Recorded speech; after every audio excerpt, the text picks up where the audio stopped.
மதுக்கடைகளை போட்டவங்க எல்லாருமே வந்து வரவேற்பு செஞ்சாங்க. அதே காலையில் அரசு வந்து ரேபிடோ பார் வந்து ஓப்பன் பண்ண போகிறோம் அப்படிங்கிறது ஒரு குடும்பத்தில் இருக்காங்க. நான் வந்து இந்த பூர்ண மதுவிலக்குன்ற கொள்கையை நான் இன்னைக்கு ஏற்றுக்கிட்டதே கிடையாது. எனக்கு தெரிஞ்சு இந்த பார் ஓப்பன் பண்ணுறதுலாம் ஒன்றும் தப்பு இல்லை. இது வந்து வெறும் இந்த தேவாலயங்கள் பக்கத்தில், பள்ளிக்கூடம் பக்கத்தில் அந்த ஏரியா மக்கள் ஏதாவது வந்து அப்ஜெக்ட் பண்ணாங்கன்னா அந்த இடத்துல மூடலாம். ஸ்டோ பார் ஓப்பன் பண்ணுறது, ஒரு சிட்டியில் ஓப்பன் பண்ணுறது, ஒரு ரெஸ்டாரண்ட்டோட அட்டாச் பண்ணி ஓப்பன் பண்ணுறது என்னை பொறுத்த வரைக்கும் எந்த தவறும் கிடையாது. பூர்ண மதுவிலக்கு கொள்கையில் எனக்கு ஈடுபாடு இல்லை. எல்லா விஷயத்துலையுமே எல்லாரும் ஈடுபாடு அப்படிலாம் கிடையாது. அப்படிலாம் ஏன்னா பூர்ண மதுவிலக்குன்றது ஒரு தோல்வி அடைந்த இருக்கலாம். அது தோல்வி அடைகிற திட்டம். அமெரிக்காவிலே ப்ரொஹிபிஷன் வச்சாங்க, ஃபெயிலியர் ஆயிடுச்சு. இன்னைக்கு குஜராத்தில் ப்ரொஹிபிஷன் இருக்கு. ஆனால் நீங்கள் காந்தி பிறந்த ஊர் போர்பந்தரில் தான் மேக்சிமம் லிக்கரே கிடைக்குது. நீங்கள் பூர்ண மதுவிலக்கு கொண்டு வந்தீங்கன்னாக்க கள்ளச்சாராயம் வந்துடும், மாஃபியா வந்துடும்.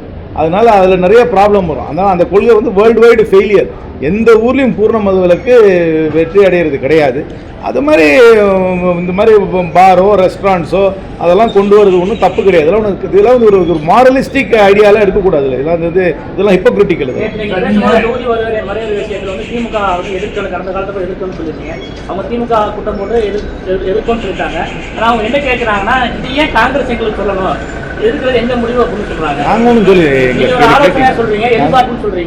எதிர்பார்ப்பு கடந்த முறை என்னுடைய எதிர்பார்ப்பு என்ன?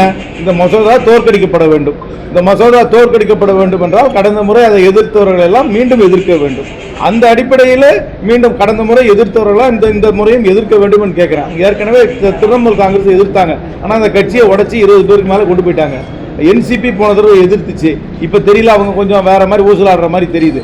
அந்த அடிப்படையில் எல்லாம் எதிர்த்தவங்க எல்லாம் எதிர்க்கணும்னு சொல்கிறேன். ஏன்னா என்னுடைய விருப்பம் என்ன, என்னோட கட்சியோட விருப்பம் என்ன, இந்த மசோதா தோற்கடிக்கப்பட வேண்டும். திருப்பி சொல்கிறேன், மகளிருக்கு இடஒதுக்கீடு கண்டிப்பாக கொடுக்க வேண்டும். அதுக்கு சட்டம் நிறைவேறியாச்சு. இந்த 543 பேர்லேயே 1/3 மகளிருக்கு இடஒதுக்கீடு கொடுத்துடலாம். அதனால் 181 பேருக்கு இதில் வந்து மகளிருக்கு இடஒதுக்கீடு கொடுத்துடலாம். நீங்கள் அதில் வந்து அது வந்து 815 கூட்டுறதுனால எந்த பிரயோஜனமும் கிடையாது. 815 கூட்டினீங்கன்னாக்க நமக்கு வந்து இன்னும் பாராளுமன்றத்தில் ஏற்கனவே 543 பேருக்கு பேசுறதுக்கே நேரம் கிடைக்க மாட்டேங்குது. 815 பேர் இருந்தால் நேரமே கிடைக்காது பேசுறதுக்கு. இந்த சைனாவில் இருக்கிற பீப்புள்ஸ் காங்கிரஸ் மாதிரி கூடி கலைஞ்சு கைத்தட்டிட்டு போக வேண்டியதான். ரெண்டாவது, தமிழ்நாட்டுக்கு வந்து 40லேருந்து 60 சீட்டாக உயரும், தமிழ்நாடு பாண்டிச்சேரியை சேர்த்தா. ஆனால் உத்தரப்பிரதேசத்துக்கு 80லேருந்து 120 மாறிடும். நமக்கும் அவங்களுக்கும் இப்போ இருக்கிற வித்தியாசம் 40, நமக்கும் அவங்களுக்கும் இருக்கிற வித்தியாசம் 60 கூடிடும். அப்புறம் வெறும் வட மாநிலங்களில் மட்டும் வெற்றி பெற்று அவர்களுடைய அதிக பெரும்பான்மை வச்சு இந்தியாவை ஆழ்வாங்க. தமிழ்நாட்டுக்கு தென் மாநிலங்களுக்கு, சின்ன மாநிலங்கள் ஒரிசா போன்ற மாநிலங்கள்லாம் ஓரங்கட்டப்படும்.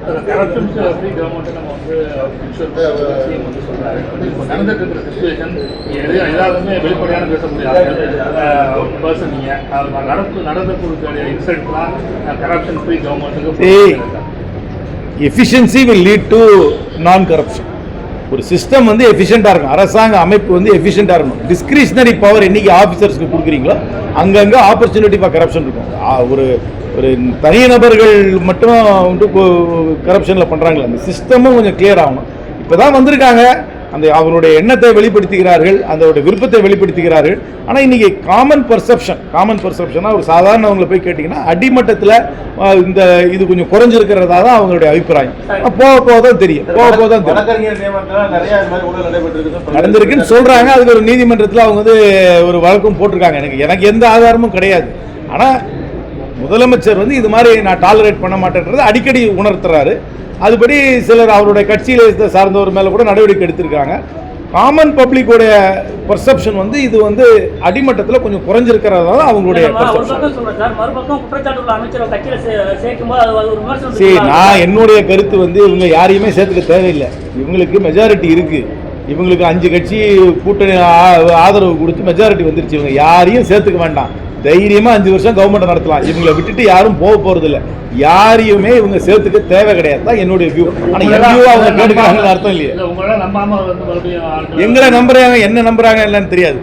அவங்களுக்கு அந்த இன்செக்யூரிட்டி தேவையே கிடையாது. அவங்கள ஒதுக்கி விட்டு யாரும் கவர்மெண்ட் ஃபார்ம் பண்ணவே முடியாது தமிழ்நாட்டில். அதனால் அவங்க தான் அந்த கவர்மெண்ட்டுக்கு தலைமை தாங்க போகிறாங்க. அவங்களுக்கு அந்த இன்செக்யூரிட்டி தேவையே கிடையாது. அதனால் அவங்க யாரையுமே இந்த கட்சியில் சேர்த்துக்கணும்னு அவசியம் கிடையாது.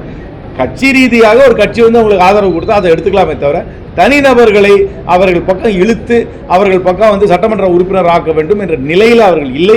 அதை அவர்கள் உணர வேண்டும். பழனி விவகாரமா கரூர் கோயில் விவகாரம் விஸ்வரூபம் இருக்கு. கடுமையான குற்றச்சாட்டுகள் நடந்து வைக்கிறாங்க. இல்ல பழனியை பொறுத்து நீதிமன்றம் சொல்லிருக்கீங்க, கடந்து போயிட முடியுமா? நீதிமன்றம் சொல்லிருக்கீங்க, அதை என்கொயரி தானே பண்ணணும். அந்த ஆபீஸர் அதை ரெஜிஸ்டர் பண்ணவங்க அதை எல்லாரையும் மேலே ஆக்ஷன் எடுக்கிறாங்கல்ல. ஆக்ஷன் பாருங்க, ஒரு தவறு நடந்திருக்குன்னு அவங்களுக்கு செய்தி வந்ததுக்கப்புறம் அந்த கவர்மெண்டோட ரியாக்ஷன் தான் இம்பார்ட்டன்ட். அந்த ரியாக்ஷன் வந்து பாசிட்டிவாக தானே இருக்கு. ஆக்ஷன் எடுக்கிறாங்க, நீதிமன்றத்தில் போய் ஒரு ஸ்டே வாங்குறாங்க, ஆஃபீஸரை சஸ்பெண்ட் பண்ணுறாங்க. இதுதானே எதிர்பார்க்க முடியும். நடந்ததை எப்படி ஏன் தடுக்கலன்னு அவங்களுக்கு போய் கேட்கணும். நடந்துருச்சு, அதை வந்து அதுக்கப்புறம் ஆக்ஷன் எடுக்கிறாங்களா? அது எப்படி ஃபைனான்ஸ் மினிஸ்டர் வந்து டிஎம்கே பிஜேபி அலைன்ஸ் உருவாகிறதுக்கான வாய்ப்பு இருக்கு. அதை நோக்கி நகர்றாங்க அப்படின்னு பிஜேபி நிறைய முயற்சி எடுக்கிறாங்க. 2/3 மெஜாரிட்டி லோக்சபாவில் 1% ஓட்டிங்கில் வாங்கி இந்த டீலிமிட்டேஷன் பில்லை கொண்டு வரணுன்றதுக்காக நிறைய முயற்சி எடுக்கிறாங்க. அவங்க அந்த முயற்சி எடுக்கும் போது அவங்க டார்கெட் பண்ணுற கட்சிகளில் டிஎம்கே ஒன்று என்பது எல்லாருக்கும் நன்றாக தெரியும். டிஎம்கே அதுக்கு வந்து அதுக்கு அடிபணியாமல் அவர்களுடைய கொள்கையில் நிற்க வேண்டும் என்று நான் கேட்டுக்கொள்கிறேன். ஓட்டு போடும்போது தான் தெரியும். கரூர் உள்ளிட்ட பொது மேடையில் வந்து தமிழக முதல்வர் வந்து அவர் பேசுறது வந்து எதிர்கட்சியை விமர்சனம் பண்ணி பேசுற முறை வந்து தவறுன்னு சொல்லி ஒருத்தருக்கு ஒரு கம்யூனிகேஷன் ஸ்டைல் இருக்கு. அவங்க கம்யூனிகேஷன் ஸ்டைலில் பேசுறாங்க, அதை மக்கள் ஏற்றுக்கிறாங்க. எனக்கு ஒரு ஸ்டைல் இருக்கு, அவருக்கு ஒரு ஸ்டைல் இருக்கு, மோதிக்கு ஒரு ஸ்டைல் இருக்கு, கலைஞருக்கு ஒரு ஸ்டைல் இருக்குது. அவங்க ஸ்டைலில் பேசிக்கிறாங்க, அவ்வளோதான். சட்டம் ஒழுங்குல வந்து 2 பாயிண்ட் திருப்பி சொல்றேன். கிரைம் ஆஃப் பேஷனை எந்த ஒரு போலீஸ் துறையாலேயோ எந்த ஒரு அரசாங்கத்தாலையும் தடுக்க முடியாது. ஆசா பாசத்துக்காக நடைபெறும் ஒரு குற்றத்தை யாராலையும் தடுக்க முடியாது. அது நடந்து முடிஞ்சப்பறம் விசாரித்து தண்டனை வாங்கி கொடுப்பாங்க. ஒரு மாப் வயலன்ஸு இல்லைனா ஒரு பிளான்டு லா அண்ட் ஆர்டர் ப்ராப்ளத்தை தான் போலீஸ் வந்து தடுக்கலாம். ஆனால் போலீஸுக்கு வந்து ஒரு ரெஃபர்மேஷன் வரணும், ஒரு ப்ரொஃபஷனலிசம் வரணும். இந்த கஸ்டோடியல் டெத் வரதெல்லாம் ஏற்றுக்க முடியாது. நான் சொல்கிறேன், டிஜிபியில் இருந்து கான்ஸ்டபிள் வரைக்கும் எல்லாரையும் ரீட்ரைனிங் அனுப்பணும். இது ஒரு கொலோனியல் போலீஸ் ஃபோர்ஸாக தான் இந்தியாவில் அத்தனை போலீஸ் ஃபோர்ஸும் நடந்துக்கிறாங்க. ஏன்னா வெள்ளக்காரன் உருவாக்கின போலீஸ் ஃபோர்ஸு, இதை அடக்கணும் ஒடுக்கணுன்றதுக்காக உருவாக்கப்பட்ட போலீஸ் ஃபோர்ஸு இன்னைக்கு ஒரு மாடர்ன் 21ஆம் நூற்றாண்டுக்கு ஒரு மாடர்ன் போலீஸ் ஃபோர்ஸாக மாறணும்னா என்னை பொறுத்தவரைக்கும் ரீட்ரைனிங் டிஜிபியிலேருந்து கான்ஸ்டபிள் வரைக்கும் கொண்டு போகணும். 2 மாசத்துல நீங்க எல்லாரையும் வந்து இடைப்பட சொல்றீங்க. ஒரு பட்ஜெட் போடட்டும், அவங்களுக்கும் டைம் கொடுங்க. 100 பேருக்கு மேலே முதல் முறை சட்டமன்ற உறுப்பினர்கள், அமைச்சர்கள் எல்லாருமே முதல் முறையாக அமைச்சர்களாக இருந்திருக்காங்க. கொஞ்சம் டைம் கொடுங்க, பட்ஜெட் போடட்டும். படிப்பு போக போக தானே தெரியும். இன்றைக்கே 2 மாதத்தில் வந்து நீங்கள் வந்து ஒரு இடை போட்டு அவர்களுக்கு வந்து ஒரு நீங்கள் மார்க் போடுங்கன்னு சொல்கிறது என்னை பொறுத்த வரைக்கும் நியாயமாக படும். டிஎம்கே பண்ணுறதுக்காக வாய்ப்பு இருக்கிற சிஎம் வந்து இந்த மாதிரி நாகர்கோவில் இன்சிடென்ட்டாக இருக்கட்டும், இல்லை கஸ்டோடியல் டெத் விஷயமாக இருக்கட்டும், அவருடைய ஒரு பொலிட்டிக்கல் பர்சனாலிட்டிக்கு ஒரு கம்யூனிகேஷன் ஸ்டைல் இருக்கு. இவருக்கு ஒரு கம்யூனிகேஷன் ஸ்டைல் இருக்கு. அதை அவங்களே தானே கேட்கணும். ஏன் கம்யூனிகேட் பண்றாரு, ஏன் கம்யூனிகேட் பண்ணலன்னு அவங்கள தான் கேட்கணும். இந்த மாடல் நிறைய பேர் இந்தியாவோட பிரதம மந்திரி அப்படித்தானே அந்த மாடலை ஃபாலோ பண்றாரு. அதனால அதை பார்த்து பல பேர் வந்து இந்த மாடலை ஃபாலோ பண்ணி இந்த கம்யூனிகேஷன் ஸ்கில்லை ஃபாலோ பண்ணலாம்னு நினைக்கலாம். எனக்கு வேற கம்யூனிகேஷன் பேட்டர்ன் இருக்கும், அவருக்கு வேற கம்யூனிகேஷன் பேட்டர்ன் இருக்கும். சிஎம் வந்து சிவகங்கை மேட்டுக்கு வந்து சாரி கேட்டார் ஃபோன் பண்ணி. ஆனால் இவர் வந்து ஒரு வருத்தம் தெரிவித்து அறிக்கை கூட கொடுக்கணும்னு சொல்லி நீங்கள் உங்கள் மினிஸ்டர்கிட்ட, காங்கிரஸ் மினிஸ்டர்கிட்ட அவங்க வீட்டுக்கு போய் மதியானம் போயிருக்காங்க. அவங்கள்ட்ட அந்த லேடி கேட்டிருக்காங்க, வருத்தம் கூட தெரிவிக்க அறிக்கை கொடுக்கணும்னு கேட்டிருக்காங்க. கம்பேரிஷன் பாருங்கள் உங்களுக்கு. அந்த கஸ்டோடியல் டெத்தை நான் வன்மையாக கண்டிக்கிறேன். நான் கன்சிஸ்டண்ட்டாக வன்மையாக கண்டிச்சு தான் இருக்கேன். ஒரு தடவை கூட நான் கண்டிக்காமல் இருந்திருக்கேன். அதற்கு காரணம் போலீஸோடைய மென்டாலிட்டி, போலீஸ் ஃபோர்ஸோட மென்டாலிட்டி. இது கவர்மெண்ட்டோட ஃபால்ட்டு நான் சொல்லவே மாட்டேன். இது ஒரு பொலிட்டிக்கல் ஆர்டர்னால இந்த கஸ்டோடியல் டெத்து நடக்குது. இது போலீஸோட மென்டாலிட்டினால நடக்கிற கஸ்டோடியல் டெத் எதுவாக இருக்கும். அது எப்படி இதெல்லாம் ஒருத்தருக்கு தெரியுமா தெரியாதுன்னு அவங்கள தான் நீங்கள் கேட்குறேன். என்ன கேட்கக்கூடாது. அந்த இன்டெலிஜென்ஸ் ரிப்போர்ட் வந்து கவரை சிஎம் போகிற கவரை பிரிச்சுட்டு பாதி எடுத்துட்டு அதுக்கப்புறம் சிஎம் போதுன்னு சொல்றாங்க. எனக்கு எப்படி தெரியும் அதெல்லாம்? நான் கவர்மெண்ட்ல இருக்கேனா? எனக்கு தெரியாது. உங்களுக்கு அதை அந்த மாதிரி இன்ஃபர்மேஷன் இருந்தால் நீங்கள் பப்ளிஷ் பண்ணுங்க. அதை எனக்கு எப்படி தெரியும் இன்ஃபர்மேஷன் என்ன இன்ஃபர்மேஷன் பார்த்தாங்க, என்ன இன்ஃபர்மேஷன் பார்க்கல, என்ன ரிப்போர்ட் அனுப்பிச்சாங்க எனக்கு தெரியுமா? நான் ஒன்றும் அந்த அஃபிஷியல் செயின் ஆஃப் கமாண்ட்லேயே இல்லையே. பப்ளிக் ஈவெண்ட்ஸ்க்கு நான் ரியாக்ட் பண்ணுறேன். கட்சித் தலைவர் மாணிக் தாகூரோட செயல்பாடு எப்படி சார் இருக்கு? இவர் நான் 2 மாசம் வந்தவங்களையே நீங்க வந்து அதுக்குள்ள மார்க் போடுறது தப்புன்னு சொல்றேன். ஒரு வாரத்துக்கு 15 நாளைக்கு வந்தவருக்கு அதுக்குள்ள நீ மார்க் போடுறது என்ன பண்ணுறது?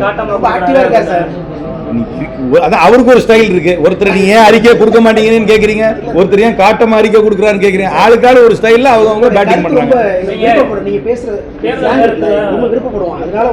அதான் சொல்றேன், ஒருத்தருக்கு வந்து ஏன் கருத்தை தெரிவிக்க மாட்டேங்கிறேன்னு கேக்குறீங்க, ஒருத்தர் ஏன் காட்டமா கருத்து தெரிவிக்கிறான்னு சொல்றீங்க. நான் யோசிக்கிறேன், அதனால என் கருத்து அவருடைய தலைமையில கட்சி வளர்ச்சி நீங்க எதிர்பார்த்தபடி இருக்கும்னு நினைக்கிறீங்களா? சார், இதை ஏ போட்டாலும் பி போட்டாலும் கட்சி தானாலாம் வளராது. இதுக்கு வந்து ரொம்ப ஃபண்டமெண்டலாக சில விஷயங்களை செய்யணும்.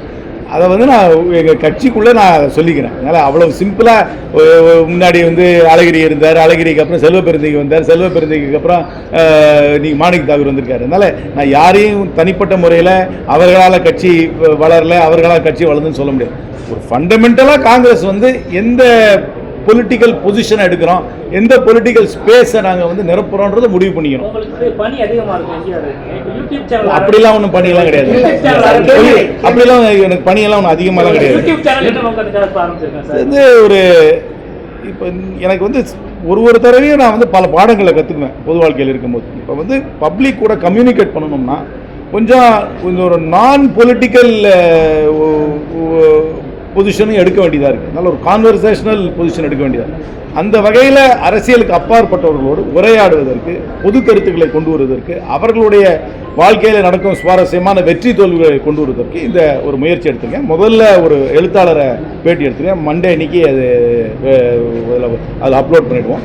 வாரத்துக்கு ஒரு முறையோ 2 முறையோ யாருடையாவது ஒரு கலந்துரையாடல் அரசியலுக்கு அப்பாற்பட்டவர்களோடு, சாமானியர்களோடு அவர்களுடைய சுவையான வாழ்க்கையை பற்றி ஒரு உரையாடல் நடத்துவதற்காக நான் உருவாக்கி. இல்லை, இது என்னோட ரிட்டையர்மெண்ட் பிளான் சார்.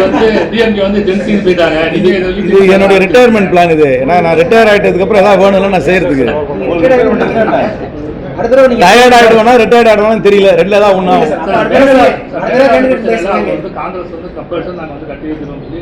கர்நாடகாவோட பொசிஷன், அது கர்நாடகாவோட பொசிஷன். தமிழ்நாடு பொசிஷன், தமிழ்நாட்டுக்கு கிடைக்க வேண்டிய நீர்ல எந்த விதமான பாதிப்பும் இருக்கக்கூடாது என்பதுதான் தமிழ்நாடு காங்கிரஸோட பொசிஷன். கண்டிப்பா காங்கிரஸுக்குள்ள நாங்க பார்லிமெண்ட்ல தமிழ்நாட்டோட பொசிஷனை ஆழமாக பதிவு செய்வோம். எங்க கட்சிக்குள்ள பேசும்போது எங்களுடைய நிலையை வலியுறுத்துவோம். தமிழ்நாடு அரசாங்கம் தமிழ்நாட்டுடைய நிலையை வந்து பாதுகாக்க என்ன முயற்சி எடுத்துக்கொண்டாலும் அதற்கு நாங்கள் தோள் கொடுப்போம். நாங்க வந்து தமிழ்நாடு பொசிஷனை பேசுவோம், அங்க இருக்கிற யூனிட் அது வந்து கர்நாடகாவோட பொசிஷனை பேசுவோம். நீதிமன்றத்துக்கு போகும், காவிரி ஆணையத்துக்கு போகும், அதுக்கப்புறம் அது செட்டில் ஆகும்.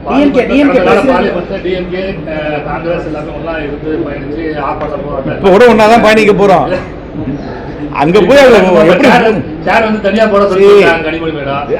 ஒரு பொலிட்டிக்கல் பொசிஷனிங். ஏன்னா 2 வெவ்வேறு அலையன்ஸுக்கு போனதுனால பொலிட்டிக்கல் பொசிஷன். அதனால ஒன்றும் பர்சனலா ஒன்றும் ஒரு மனக்கசப்பெல்லாம் யாருக்கும் கிடையாது.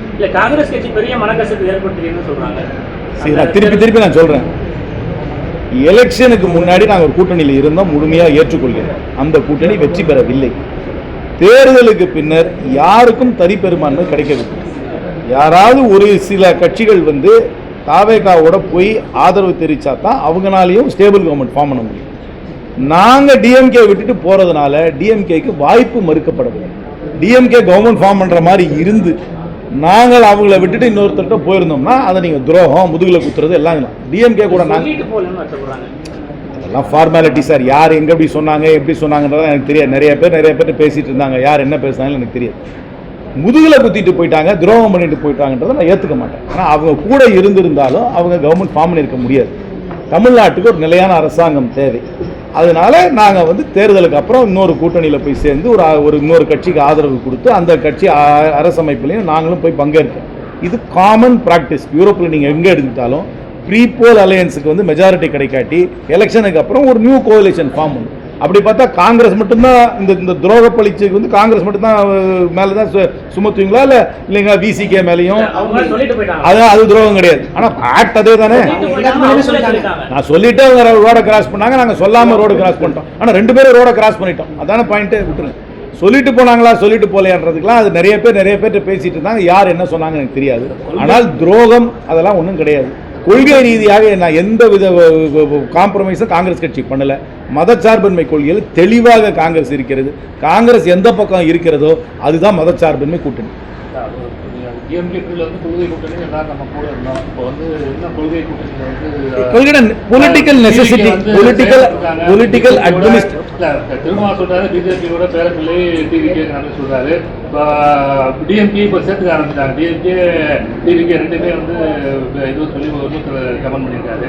இந்த நிலையில வந்து நம்ம கொள்கை கூட்டணிங்கிறது வந்து அரசியல் வந்து சொல்றது கேளுங்க. மதச்சார்பின்மையில அவங்களும் தெளிவா இருக்காங்க, தாவேக்காவும் தெளிவா இருக்கு. நான் திருப்பி தமிழ்நாட்டுக்கு ஒரு நிலையான அரசாங்கம் தேவையா, உடனே இன்னொரு சட்டமன்ற தேர்தல் வந்துருக்கணுமா?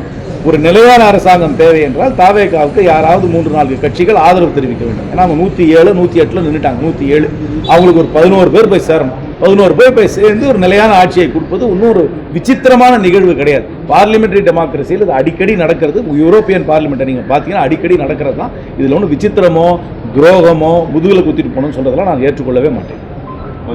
ரைட்டா?